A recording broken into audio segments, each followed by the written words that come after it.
Hey guys, it's Jake here with eTrailer. Today we have a 2017 vintage race trailer and we're going to be installing this Solera awning on it.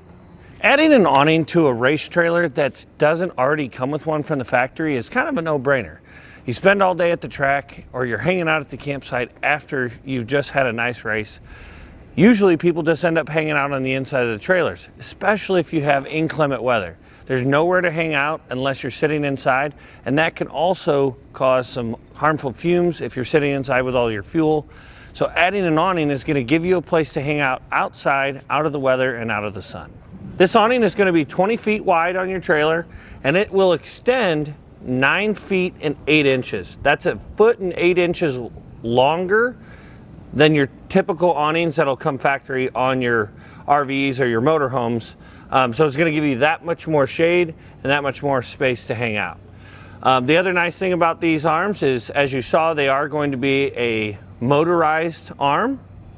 So with the flip of a switch, you can put your awning out. If it starts to rain or you get inclement weather, if you like winter camping and it starts to snow, you don't even have to leave the comfort of your camper. You can crack the door to make sure everything's going back in okay, but you just hit the switch and it'll come back in.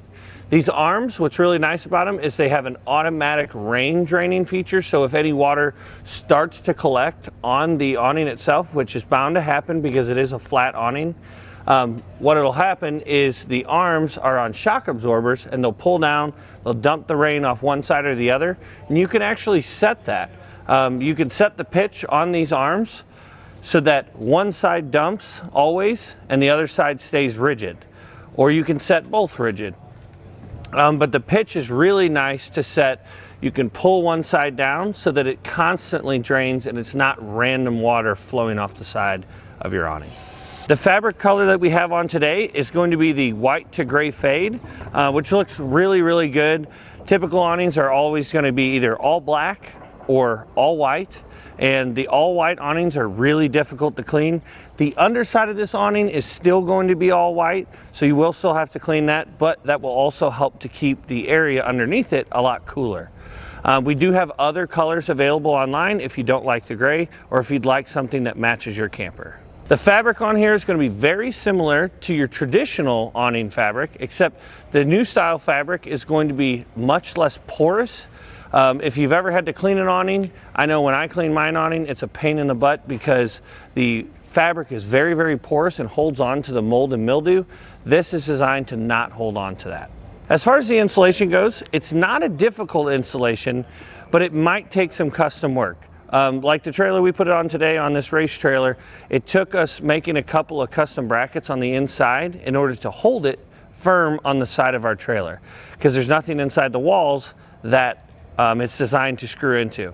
If you're putting this on an RV or a camper, they are designed to have awnings and they have places where you can screw into, recommended by the manufacturer. With that being said, let's go ahead and show you how to get it installed. To begin our installation, we need to start by getting our extrusion rails in place. Now, there's one of two ways you can do this. The way that we're doing it is going to be a more custom fit, but the way that most people do this, in your kit you're going to get 24 feet worth of railing. Our awning is only 20 feet long, so we're going to end up cutting our last piece down. But a lot of people just run it, from a general area on their sidewall to the end, and just wherever it ends, it ends. We're going to actually be cutting the last piece. So we took the support arm that will eventually hold our awning, held it up there, put a mark on the end of the bracket, because the way that most people will do it, they'll just butt the support arm up against the extrusion rail. We're going to butt the extrusion rail up against the control arm. So instead of like this, it's going to be like this. It'll make it look much nicer, and that way we're also going to be able to gain back 2 more inches of height for our awning to clear our door. But we'll start by putting some butyl tape on the back side of our rail. This is not only going to help it stick to the side of our trailer to help get it screwed in place, but it's also going to, when the screws go in, they're going to twist on that butyl tape and take it in and seal the holes. And we'll line it up with our mark and stick it to the side of the trailer. You just want to make sure you got it pushed up all the way, and you want the rail that your awning will slide into to be at the top. That way your awning is always protecting these screw holes.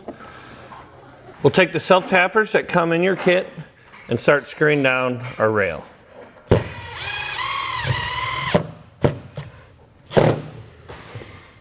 It's really going to depend on your trailer, but for ours, we're putting extra screws through the bracing on our upright. So we know we're going to have a solid brace behind each one of these. We are catching stuff behind these holes, but we just want to be sure we have that really nice solid connection. So just so you know, that is an option. You can pre-drill a hole and then use self-tappers that come in your kit to more firmly attach it.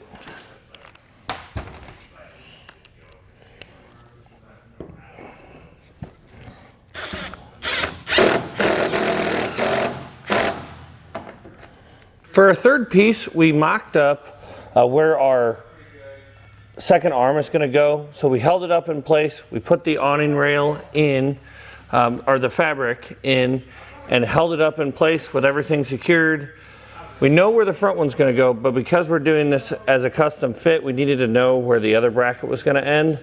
So now that we know that, we can get this last little section secured down to the side of our trailer.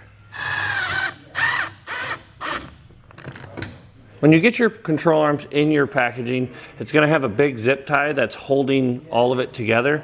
We found that it's a lot easier if you cut that zip tie. We added another one down here because of this, the shock.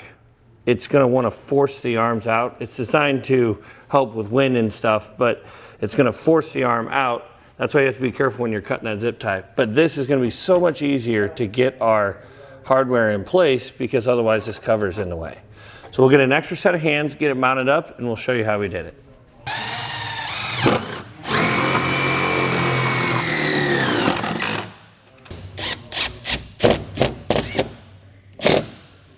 Depending on what type of trailer you're putting this awning on, may depend on how you have to attach it to the side of the trailer. If you're doing it on a fifth wheel or travel trailer, most of them are going to have backing plates. You want to check with the manufacturer, see where those backing plates are, so that you can mount yours to your sidewall. Now we just need to secure our second arm the same way we did our first one.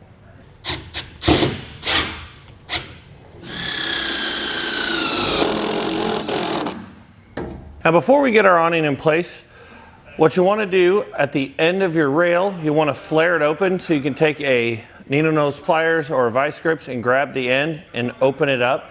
You just don't want those corners cutting your awning fabric open.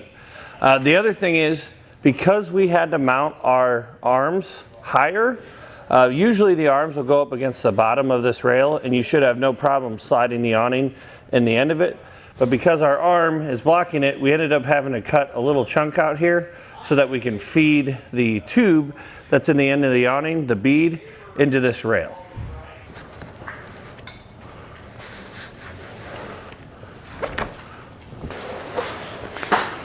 Now with our awning up, we can take our rails, our support arms on the side, and you have to twist the awning to get the holes to line up. There's going to be two flat parts on the rod coming out of your arm, and there's going to be two flat parts on the inside of the awning. You'll just want to slide those two together, and then we'll have a screw that we need to put in place. We decided to go ahead and swap out the self-tapper that you will typically install here, just to make it a little bit easier if they ever have to swap out their awning fabric. This is going to be much easier to get the stainless steel bolt out than it would be a self-tapper. So we'll slide that in place, and then we're going to use two nuts, one as our nut to hold it on, and then the other as a jam nut. The next thing is going to be getting all our wiring run. The wire that comes pre-installed on the one support arm, you're going to want that support arm towards the door, which it should, because that's the one with the motor on it. We just drilled a hole through our trailer, ran our power wire into the trailer, then we came through the wall and connected it to our switch. To make the connections to the awning, you'll have a blue and a white wire coming out of the switch to go to the awning, and you'll connect the white to the red wire on the awning, and then you'll connect the blue wire on your switch to the white wire on your awning.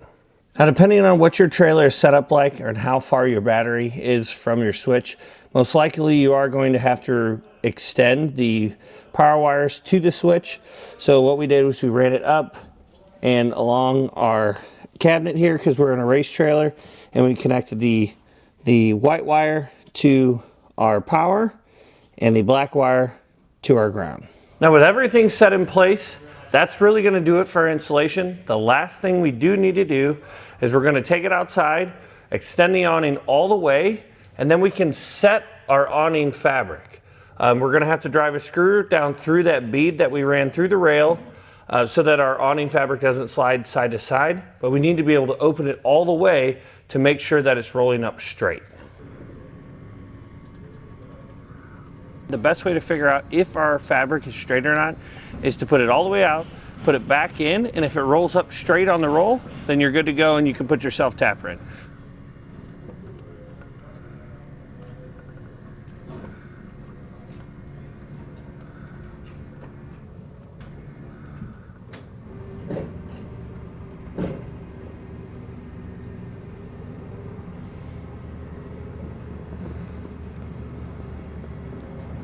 So we checked it from side to side. You just want to see that the fabric rolls up on itself and it's not spiraling down. You can see here we do have a little bit of a wrinkle, but that's from just coming out of the box. It will, some of that will work itself out over time. When running your self-tapping screw through the awning fabric, you'll want to put it out about a foot, and you can use those same self-tapping screws that come in your kit if you have a few extra, or just grab any other self-tapping screw. And what we're going to do is we're going to screw it down through the bead, locking it in place.